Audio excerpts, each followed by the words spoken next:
오늘 주시는 하나님의 말씀 누가복음 23장 43절 말씀입니다.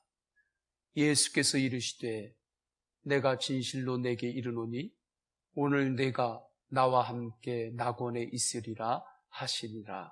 아멘. 예수님께서 이 땅에 오신 이유는 인간들을 죄에서 구원하시기 위함입니다. 주님께서 성육신으로 오실 때에 하신 말씀을 보면 분명하게 알 수 있습니다. 마태복음 1장 21절 아들을 낳으리니 이름을 예수라 하라. 이는 그가 자기 백성을 그들의 죄에서 구원할 자이심이라 하니라. 백성들을 죄로부터 구원하시는 방법도 말씀하셨습니다. 십자가의 언약입니다. 십자가의 은혜입니다. 이사야서 53장 6절 우리는 다 양 같아서 그릇 행하여 각기 제 길로 갔거늘 여호와께서는 우리 모두의 죄악을 그에게 담당시키셨도다. 주님께서는 십자가 지시기 전에 거룩한 만찬을 제자들과 나누면서 말씀하셨습니다. 이 잔은 죄사함을 얻게 하려고 많은 사람을 위하여 흘리는 바 나의 피 곧 언약의 피니라. 십자가 보혈, 십자가 피의 은혜를 바라보시며 하신 말씀입니다. 예수님은 십자가의 은혜로, 십자가 보혈의 은혜로 죄를 용서하시기 위해서, 우리의 죄를 사하여 주시기 위해서 이 땅에 오셨습니다. 그리고 십자가를 지셨습니다. 그렇기 때문에 주 예수 그리스도의 십자가의 보혈은 어떠한 죄라도 용서하실 수 있습니다. 어느 누구에게라도 주님께서는 새로운 기회를 주십니다. 십자가상에서 말씀하신 하나님의 말씀이 주님의 십자가의 용서, 십자가의 은혜, 십자가의 구원을 확증하는 말씀입니다. 가상칠언이 있죠. 그 중에 두 번째 말씀입니다. 오늘 본문의 말씀이죠. 예수님은 죄가 없으신 분이에요. 그런데 죄인 중에 죄인이 죽는 십자가에 달리셨습니다. 예수님은 죄가 없으시지만 인간들의 죄를 대속하시기 위해서 십자가에 달리셨습니다. 그런데 예수님께서 십자가에 달리실 때에 양 옆에 두 명의 죄인들도 십자가에 함께 달렸습니다.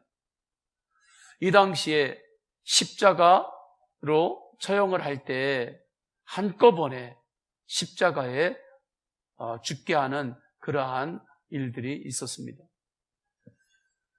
예수님을 중심에 달고 양옆에 죄인들을 십자가에 못 박는데 그들은 자기 죄값으로 달리는 것입니다. 예수님은 예수님의 죄값으로 달리는 것이 아니라 우리의 죄를 대속하시기 위해서 십자가에 지금 달리시는 거예요. 양옆에 자기 죄 때문에 십자가에 못 박힌 두 죄인 중에 한 사람이 예수님께 간구합니다. 누가복음 23장 42절입니다. 예수여, 당신의 나라에 임하실 때에 나를 기억하소서. 당신의 나라, 하나님의 나라에 대해서 이분이 눈이 열린 것입니다. 유대 이스라엘 나라가 아닙니다. 로마의 나라가 아닙니다. 이 땅에 어느 국가의 이름이 아닙니다. 하나님의 나라, 하나님의 왕 되신 나라, 주님께서 왕이시고 주님께서 통치하시고 주님께서 다스리시는 그 나라, 하나님의 나라가 있음을 이 한편에 있는 이가 알았던 거예요. 그래서 주님 앞에 구원을 구합니다. 그 나라에 계실 때 나를 기억하소서. 지금 십자가의 두려운 형벌 가운데 있습니다. 아무 생각도 할 수가 없는 그러한 상황입니다. 십자가의 두려움이, 십자가의 무서움과 고통이 그 정도로 강력한 거죠. 그런데 이 예수 그리스도의 안 옆에 있었던 죄인은 십자가의 두려움보다 더 무서운 것이 있었습니다. 잠시 후면 내가 죽을 터인데 죽은 이후에 지옥에 가는 것이 더 두려웠던 것입니다. 지옥에 가면 영원히 돌이킬 수 없습니다. 영원히 꺼지지 않는 불못에서 살아야 합니다. 곳곳에서 너는 다시 태어나면 무엇이 될 거야? 다시 태어나면 무엇이 되고 싶어? 어떤 사람은 자기는 다시 태어나면 공룡이 되고 싶다고 하는 것을 이렇게 어느 프로에서 보았습니다. 그런 건 없습니다. 다시 태어나는 건 없어요. 그냥 하는 말이죠. 한 번 지옥에 가면 모든 것은 닫힙니다. 사랑과 감사, 기쁨, 소망, 화해가 영원히 없는 곳에서 살아야 합니다. 영원히 미워하고 영원히 24시간 서로 원망하고 영원히 24시간 서로 공격하고 그렇게 행하면서 살아야 합니다. 24시간 영원히 염려와 근심의 종로를 타며 살아야 합니다. 지옥에 가면 회개의 기회도 없습니다. 회복의 기회도 없습니다. 지금이 마지막 기회입니다. 그래서 한 행악자는 십자가의 극한 고통 중에서도 자신의 영혼 구원을 예수님께 요청한 것입니다. 그는 아직은 구원을 받지 못했지만 구원에 대해서 눈은 열린 사람이었습니다. 인간에게 가장 중요한 문제는 무엇입니까? 먹고 사는 거죠. 왜 그렇습니까? 생명 때문에 그래요. 그러나 영원한 생명의 눈이 열린 사람은 인간에게 가장 중요한 것은 먹고 사는 것을 넘어서서 구원인 것을 알게 됩니다. 왜냐하면 이 땅에서 먹고 사는 것은 육신의 생명을 유지하는 것이지만 영원한 생명은 주님의 구원을 받은 자만이 하나님의 천국에서 살 수 있기 때문입니다. 세상의 그 어떤 것보다 가장 근본적인 문제입니다. 영혼이 구원받아야 합니다. 구원받지 않으면 그 인생은 결국 망한 인생입니다. 누가복음 16장에 나사로 이야기가 나와요. 한 부자가 등장합니다. 그는 매일마다 파티였어요. 매일마다 축제였습니다. 호화롭게 지냈습니다. 먹고 싶은 거 마음대로 먹었고요. 입고 싶은 거 마음대로 입으면서 살았습니다. 그렇게 살았지만 그는 구원을 끝내 받지 못했습니다. 구원을 받지 못한 그의 영혼이 음부에 떨어집니다. 그곳에서 그의 희망이 무엇인지 아십니까? 손가락 끝에 물을 찍어서 내 혀에 물 한 방울 적셔주는 것. 이것이 그의 희망이었습니다. 그래서 이렇게 말씀합니다. 손가락 끝에 물을 찍어 내 혀를 서늘하게 하소서. 내가 이 불꽃 가운데서 괴로워하나이다. 손가락 끝에 물 한 방울 혀에 묻히는 것.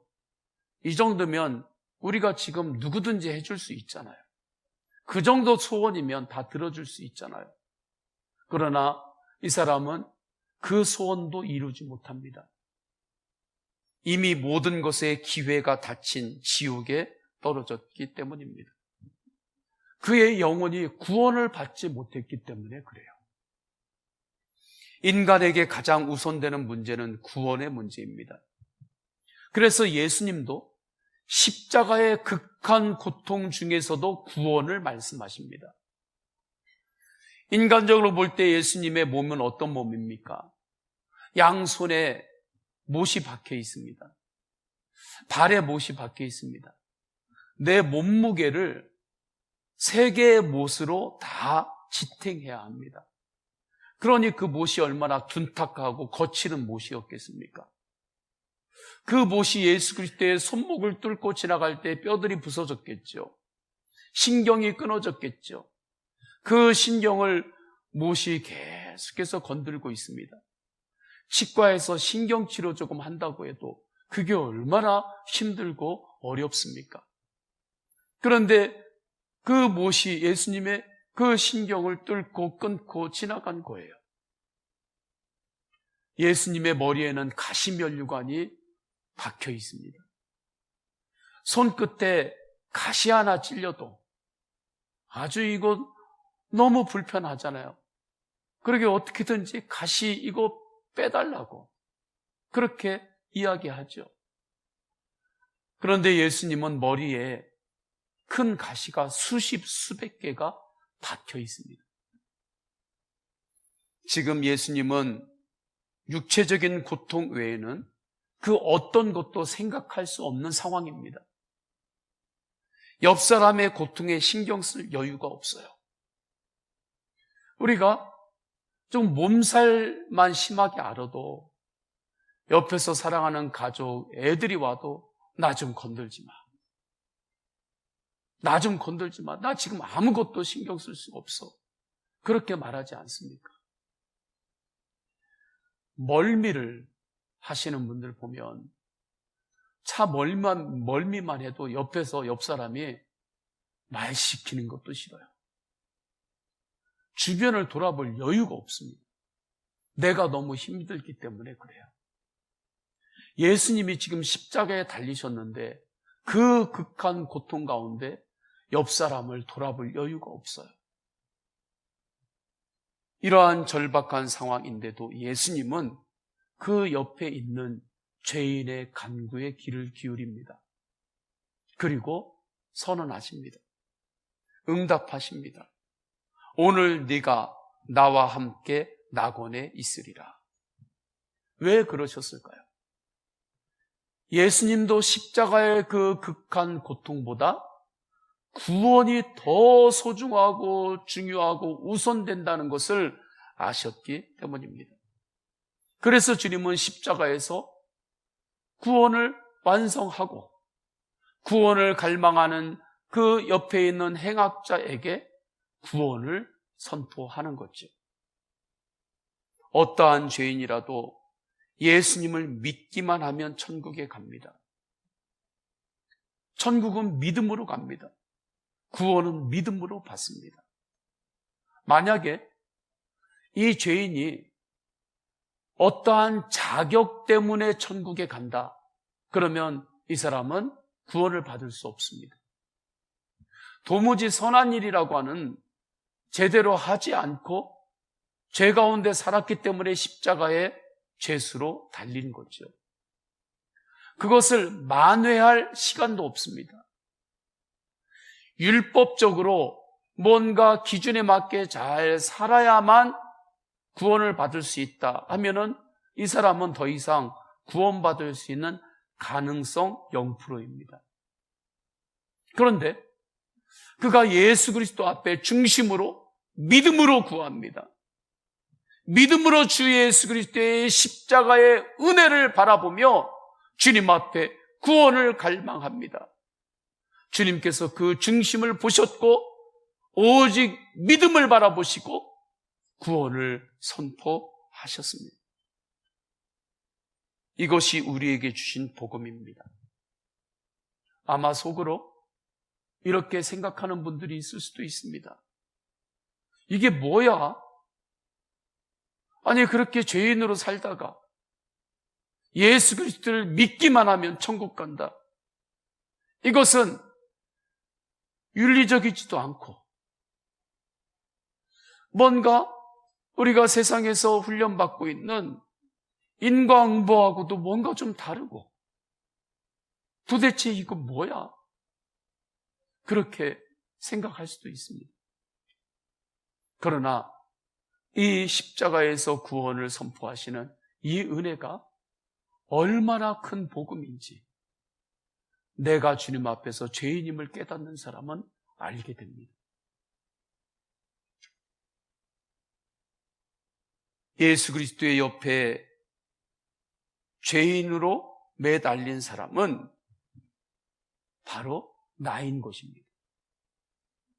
성령의 역사는 말씀이 나에게 적용되는 것인데, 우리는 이 말씀 앞에 설 때, 말씀과 인격적으로 만날 때 예수님 옆에 있는 그 죄인이 바로 나임을 깨닫게 돼요. 하나님 앞에서 내가 죄인임을 깨닫는 것이 은혜입니다. 맨발의 성자, 한국의 프란치스코라고 불리는 이연필 선생님이 계십니다. 참 너무나 귀한 분이십니다. 하나님이 우리 한국에 선물로 보내주신 분이실 정도입니다. 지금은 천국에 계십니다. 이분이 이렇게 이야기를 했습니다. 앞으로 한국 곳곳에 거짓 영들이 일어날 것입니다. 거짓 영들에 사로잡히지 마십시오. 거짓 영들을 따라가지 마십시오. 참된 영의 다스림을 받아야만 구원받습니다. 그리고 참된 영하고 거짓된 영을 구별하는 기준을 이야기를 해요. 참된 영을 받는 사람은 하나님 앞에서 자기가 죄인임을 깨닫습니다. 하나님 앞에 회개합니다. 하나님 앞에 이것을 회개하면 또 내가 하나님 앞에 죄인임을 또 깨닫게 되고 또 회개하고 평생을 회개로 살게 됩니다. 그래서 그 사람은 겸손하게 삽니다. 그에게는 구원이 임한 것입니다. 반대로 거짓된 영에 사로잡힌 자는 나는 잘못한 게 하나도 없다고, 다 당신 때문이라고, 당신 때문에 지금 우리 집안이 이렇게 힘든 거라고, 당신 때문에 애들이 지금 이렇게 어려운 거라고, 나는 잘못이 하나도 없다고 그렇게 말한다고. 하나님 앞에서 나는 죄인이 아니라고, 나는 나름대로 최선을 다했고 나는 나름대로 할 만큼 하면서 살았다고 그렇게 생각한다는 거죠. 그러니 하나님 앞에 회개하지도 않고 결국에 교만으로 살게 되는 것입니다. 그 사람은 구원을 받지 못한다. 예수님의 십자가 옆에서 구원을 구한 죄인은 자신이 죄인임을 알았습니다. 그러나 다른 한편에 있는 죄인은 주님 앞에서도 자신이 죄인임을 인정을 못하는 거예요. 내가 왜 죄인이냐는 거죠.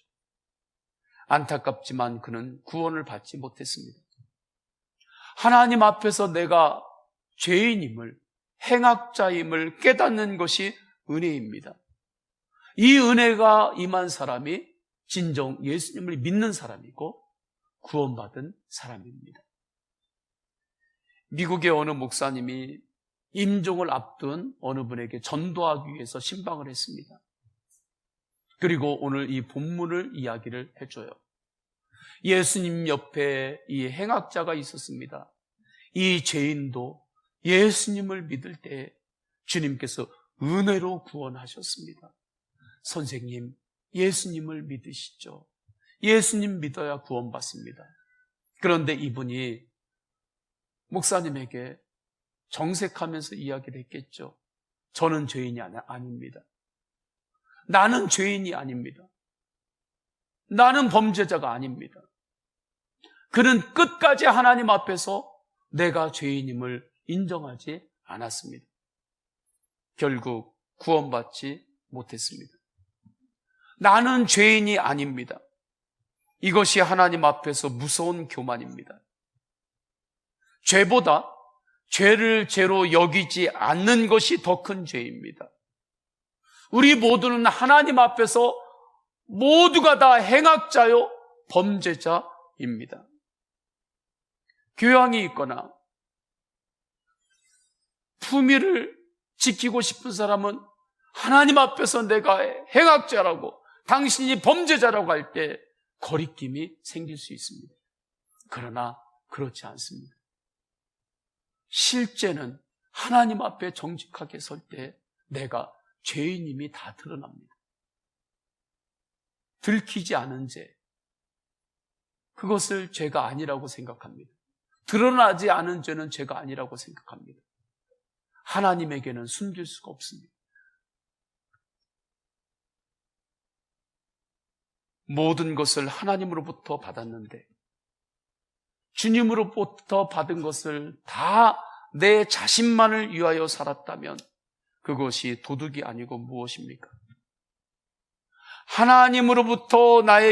하나님께서 나에게 맡겨주신 것들을 청지기로서 살아가지 않고 내가 주인 노릇하면서 내 마음대로 사용하면서 살았다면 큰 죄인 거죠. 하나님의 자리, 왕의 자리, 하나님의 자리에 내가 올라가가지고 그 자리를 내가 차지하면서 내가 왕처럼 살아가려고 했던 것, 그것 또한 반역죄지. 예를 들어서 어느 회사가 새로운 지점을 하나 냈다고 해봅시다. 그곳에 한 직원을 발령을 냈어요. 그러면 이 사람은 그곳에 가서 열심히 일해가지고 수익을 남겨야 되잖아요. 열심히 일해가지고 돈을 벌었습니다. 그러면 그걸 회사에 넣고 그리고 회사로부터 내가 살 수 있는 그러한 것을 또 받아서 살아야 되잖아요. 그런데 지점에서 내가 열심히 일했다고 그곳에 나오는 모든 수익을 내 맘대로 다 쓰는 거예요. 내 맘대로 가지고 그거 가지고 사는 거예요. 그러면 회사 입장에서 볼 때는 칼만 안 들었지 완전 도둑이잖아요. 강도지요. 격리가 있다고 해보십시오.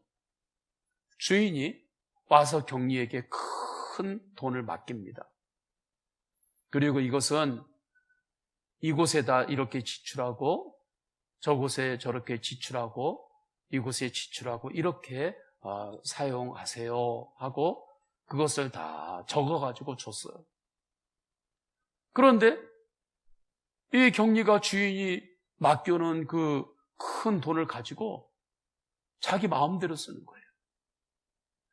주인이 이야기한 그 적어준 것은 완전히 옆에다 이렇게 두고 그냥 자기 마음대로 자기 통장에 넣고 그것으로 자기가 그냥 가지고 주인 돼서 그냥 쓰는 거예요. 그러면 도둑이죠. 행악자죠. 범죄자죠. 우리는 어떻습니까? 하나님께서 우리에게 시간을 주셨습니다. 건강을 주셨습니다. 물질도 주셨습니다. 이성도 주셨습니다. 자유의지를 주셔서 선택할 수 있는 그 은혜도 주셨습니다. 그 모든 것 하나님께서 우리에게 주신 것입니다. 하나님께서 맡겨주신 것입니다. 그리고 그 모든 것들을 하나님의 뜻 안에서 어떻게 사용하면서 사는 것이 복된 삶인지 성경에 다 기록까지 해주셔서 우리에게 주셨습니다. 그런데 하나님께 그 모든 것을 다 받은 이후에 이제는 내 마음대로 산 거지요. 내가 주인 되어서 산 거지요. 내가 주인인 양 다 써버리는 것입니다. 시간도 내가 주인 되어서 써버리는 것이고 하나님의 영광을 위해서는 살지 않는 거죠. 하나님의 것을 도둑질한 것 아닙니까? 이것이 얼마나 큰 죄입니까?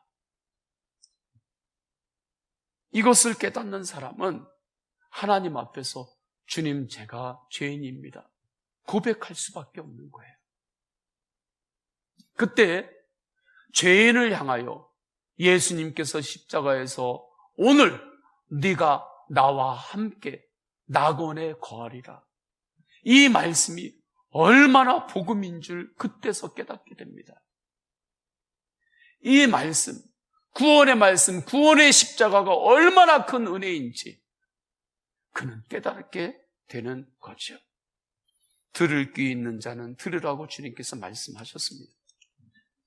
예수님께서 이 말씀을 십자가에서 해주셨기 때문에 나 같은 죄인도 지옥 가지 않고 천국 가는 것입니다. 그렇기에 십자가는 은혜의 십자가요, 구원의 십자가입니다. 하나님 앞에서 내가 죄인임을 깨닫고 구원받은 한 사람을 소개하려고 합니다. 백사겸 전도사님이십니다. 이분은 1860년 평안남도 평원군에서 출생합니다. 어릴 적에 부모님이 돌아가세요. 9살에 열병과 눈의 병으로 실명합니다. 예전에는 병이 들었을 때 치료를 제대로 못 받으니까 실명을 하는 어린이들이 많이 있었어요. 형이 있었습니다.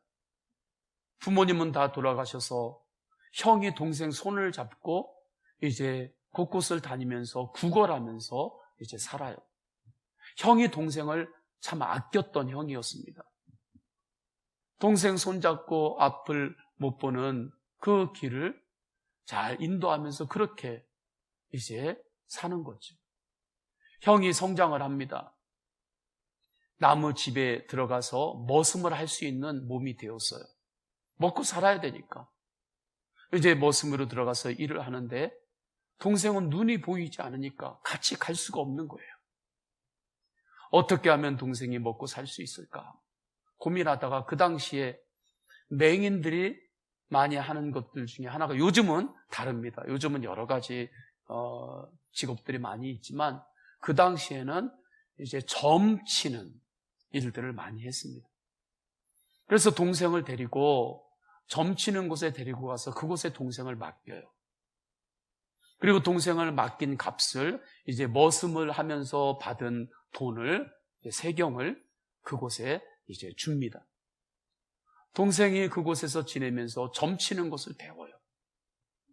점칠 때에 가장 중요한 것이 뭐냐면 첫째는 눈치예요. 눈치가 빨라야 되고 말재주가 좋아야 돼요. 이 백사겸 전도사님이 어릴 적에 눈치가 빠르고 이렇게 영특했다고 해요. 그러니까 사주팔자를 보고 나오고 그런 것들은 그냥 이제 현혹하는 것이고, 그것을 가지고 이제 그 사람을 보고 속여야 되는 거예요. 근데 이분이 눈치가 빠르고 말재간이 좋다 보니까 사람들이 오면 용하다는 소문이 들을 정도로 잘 맞추는 거예요.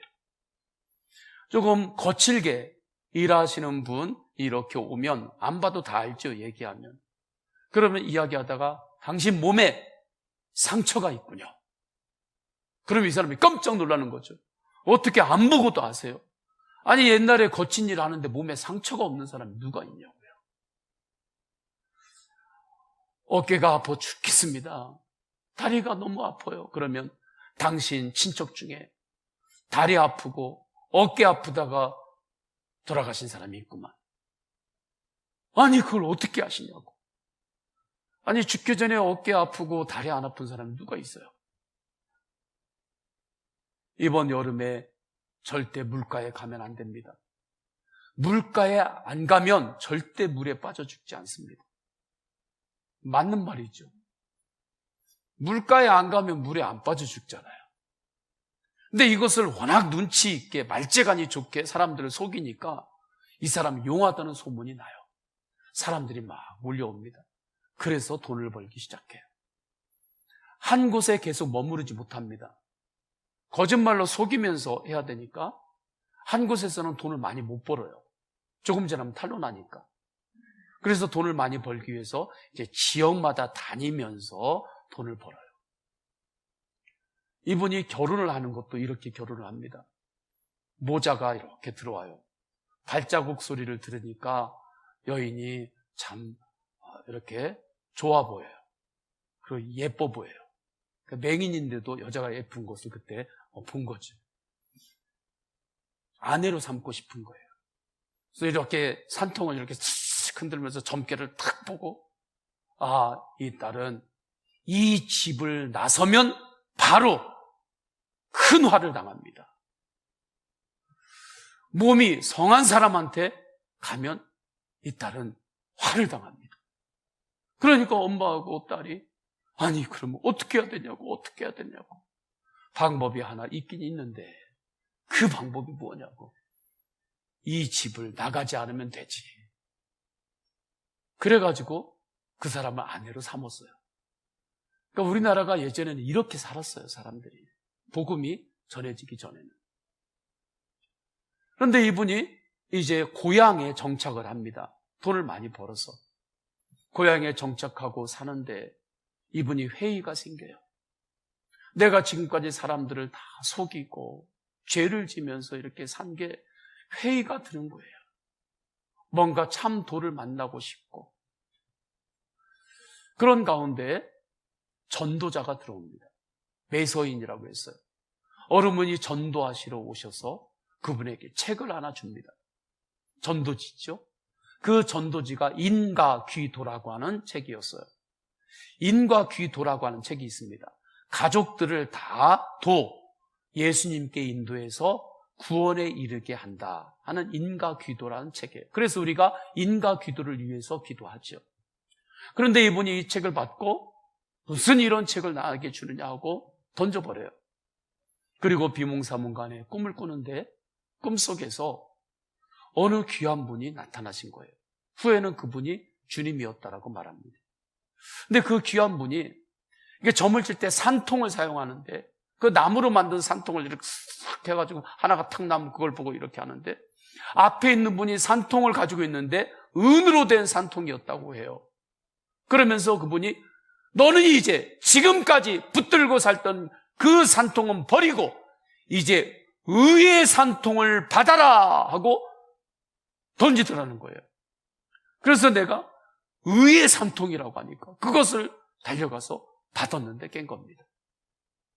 아내에게 이상한 일이 있다고 어느 분이 나에게 의의 산통을 받으라고 지금까지의 산통은 다 버리라고 그 이야기를 하러 갔는데 아내가 방 안에서 소리내면서 어떤 책을 읽고 있는 거예요. 소리내서 읽고 있는 책을 앞에서 문 밖에서 이렇게 듣는데 그 책이 인과 귀도 책이었습니다. 버린 책이었어요. 근데 그 내용이 뭐냐면 사람이 죄 가운데 살고 그렇게 살아요. 그래서 점점 무너지는데 그 사람이 예수님을 만나고 온 가족을 예수님께 인도해서 의의 가정 모두 구원에 이르게 한다는 책이에요. 그 내용을 이렇게 듣는데 그 앞에 나오는 주인공이 바로 내 이야기일 거예요. 내 이야기예요. 그래서 그가 그곳에서 눈물을 흘리면서 꿈속에서 의의 산통을 받으라 하고 던진 것이 바로 이 말씀이구나. 그리고 아내와 함께 고향 읍에 있는 교회에 나갑니다. 그곳에서 세례를 받아요. 성경을 읽기 시작합니다. 성경을 읽는데 삭개오 이야기를 읽는데 삭개오 이야기가 바로 내 이야기인 거예요. 그래서 하나님 앞에서 내가 죄인인데 예수님께서 나를 구원하신 그 은혜에 감격하며 삭개오처럼 제가 나누겠습니다 하면서 실제로 그분의 논과 밭을 다 팔아서 나눕니다. 자기 집안에 있는 가구까지도 집 문 밖에 내놓고 필요한 사람은 다 가져가세요. 그렇게 합니다. 그래서 이분을 삭개오라고 이야기를 해요. 이분이 하나님 앞에 이렇게 고백을 했습니다.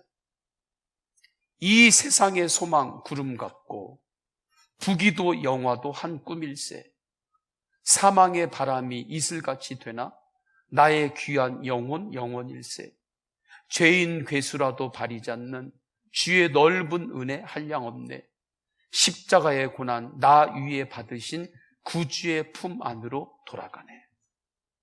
이분이 만난 십자가가 구원의 십자가인 것입니다. 백사겸 전도사님이 되시는데 이후에 그분의 손녀가 직접 할아버지에 대해서 이야기하는 내용을 제가 들었습니다. 그 자손들은 지금 미국에 살고 계세요. 근데 그분이 이렇게 이야기합니다. 할아버지가 항상 기도하실 때 무소부재하시고 무소불능하신 하나님 이렇게 기도를 했대요. 그러니까 그분의 어머니도 어릴 적에 도대체 기도할 때마다 무소부재하시고 무소불능하신 하나님 하는데 그 소리가 무슨 소리인지를 몰랐대요. 조금 커서 보니까 어느 곳에나 계시는 하나님, 능치 못하심이 없으신 하나님, 전능하신 하나님, 그렇게 항상 주님을 바라보고 기도했다는 거예요. 이 믿음이 십자가의 믿음입니다.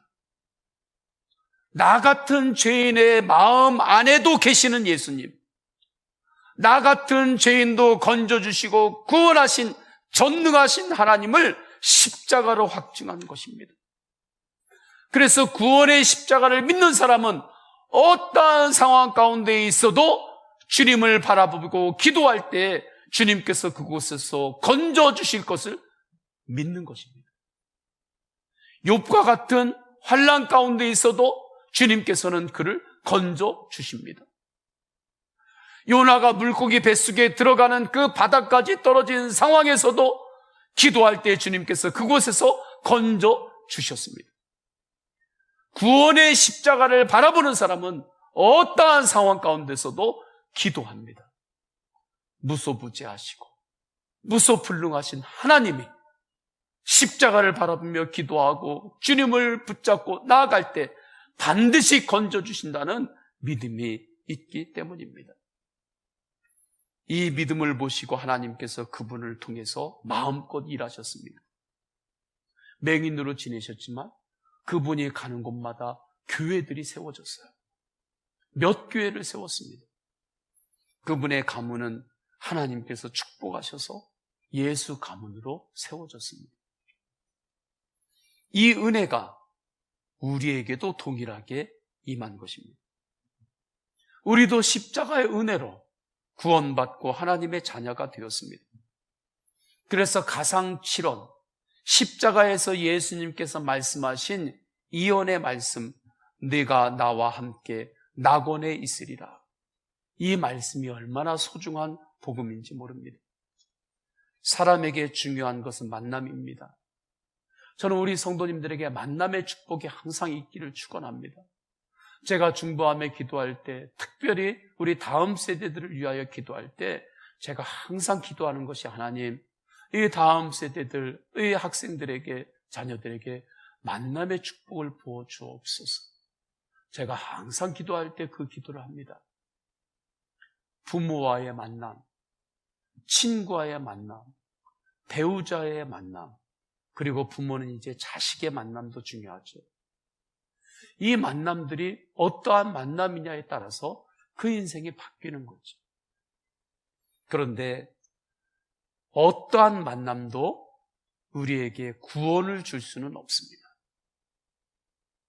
저도 자녀가 셋이지만 자녀를 사랑합니다. 자녀를 사랑하지만 제가 자녀들에게 구원을 줄 수는 없습니다. 구원의 통로는 될 수는 있죠. 아내를 아무리 사랑해도 아내에게 내가 구원을 줄 수는 없습니다. 구원은 오직 예수 그리스도를 만남으로 받는 것입니다. 예수 그리스도를 영접할 때 주님의 생명이 내 안에 임재하는 거예요. 그 생명은 영원한 생명입니다. 그래서 예수님을 믿는 자는 지옥 가지 않고 천국 갑니다.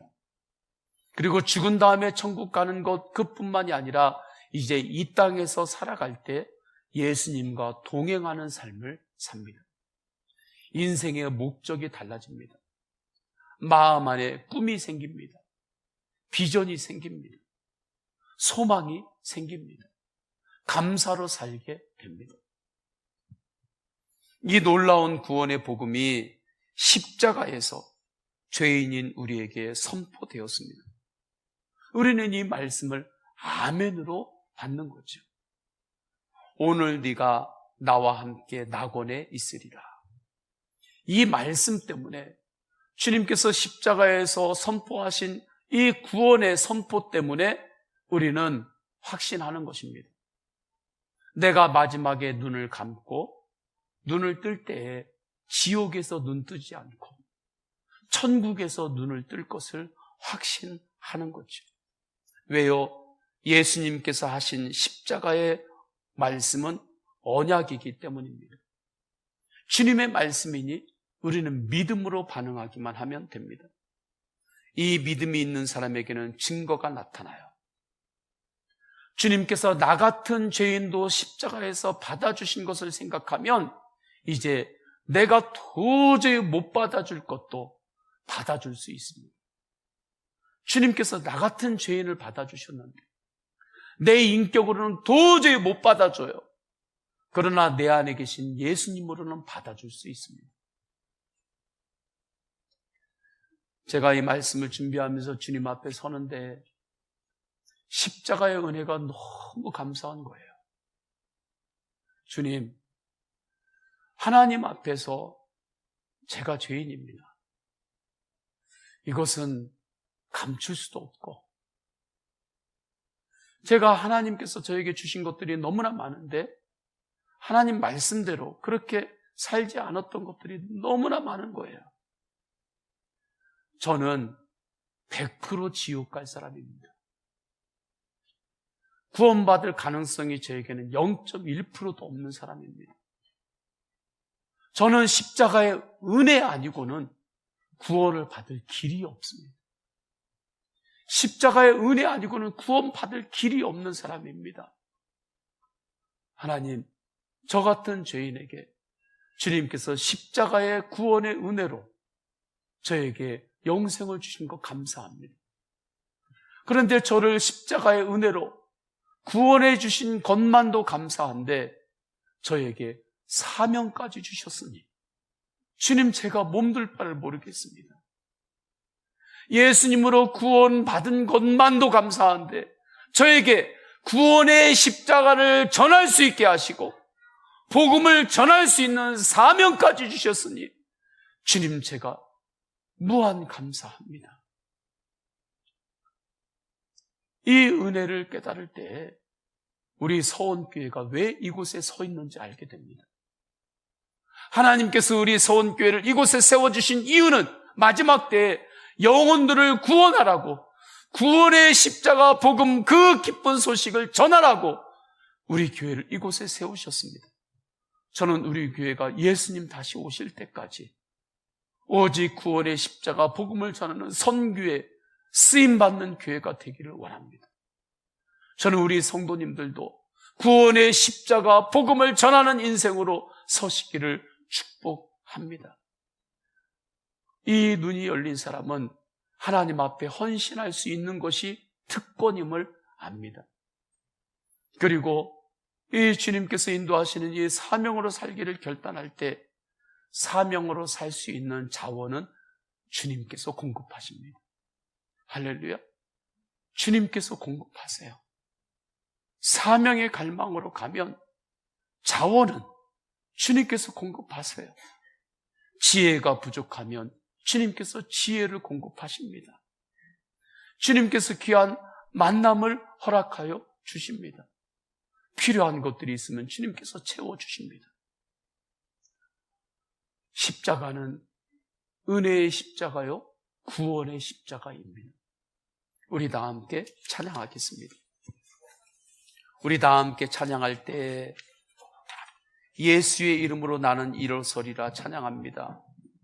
예수님의 십자가는 우리의 죄를 지적하고 드러내고 정죄하는 것으로 끝나는 십자가가 아닙니다. 우리가 넘어졌을 때 붙잡고 일어나라고 우리에게 주신 십자가입니다. 우리 다 함께 찬양하십니다. 예수의 이름으로 나는 일어서리라. 주가 주신 능력으로 나는 일어서리라. 원수가 날 향해 와도 쓰러지지 않으리. 주가 주신 능력으로 주가 주신 능력으로 주가 주신 능력으로 다시 한번 고백합니다. 예수의 이름으로 나는 일어서리라.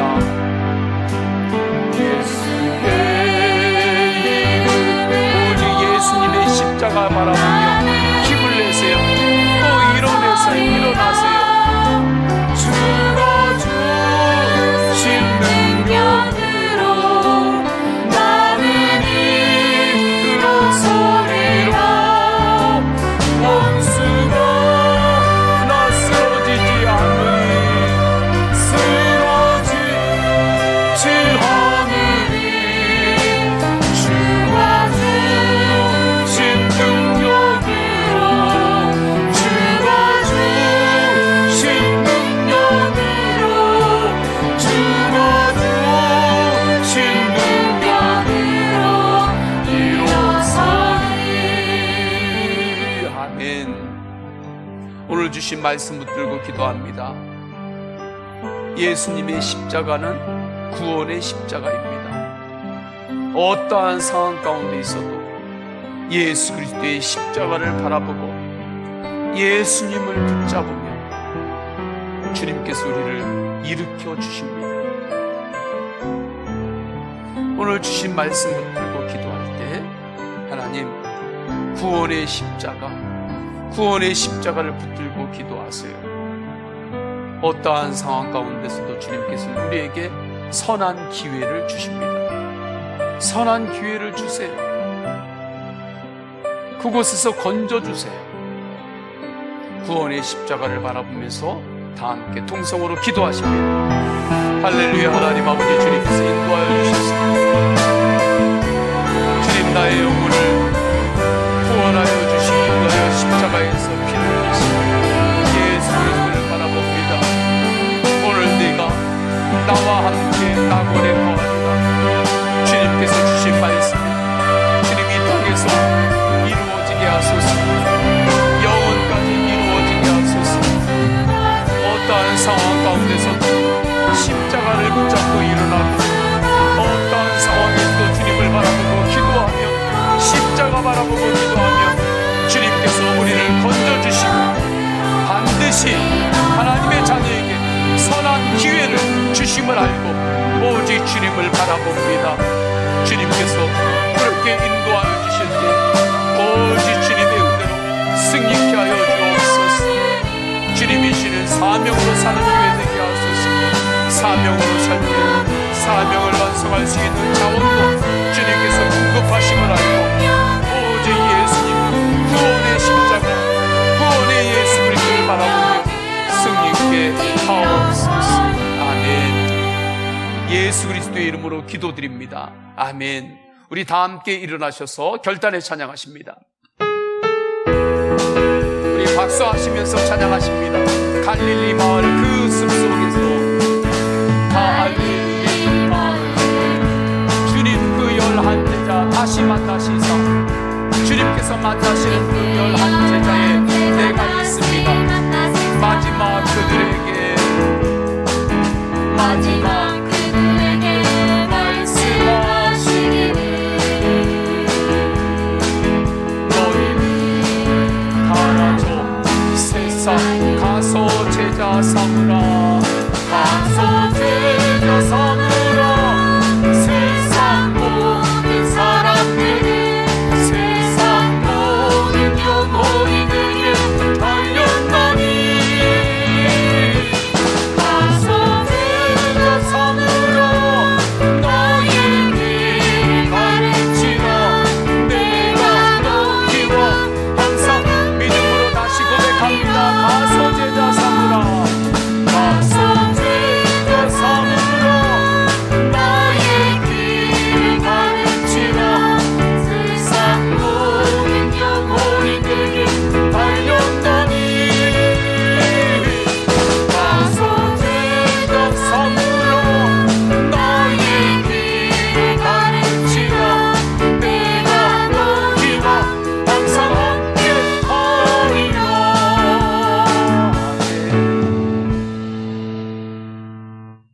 성부, 성자, 성령 삼위일체 하나님의 사랑과 은혜와 감화 감동하심이 어떤 상황에서도 우리를 건져주시고 우리에게 선한 기회, 생명의 기회를 주시는 구원의 십자가를 바라보며 세상을 향하여 나아가는 모든 예배자들 머리 위에, 삶의 모든 영역 위에 충만하시기를 간절히 축원하옵나이다. 아멘.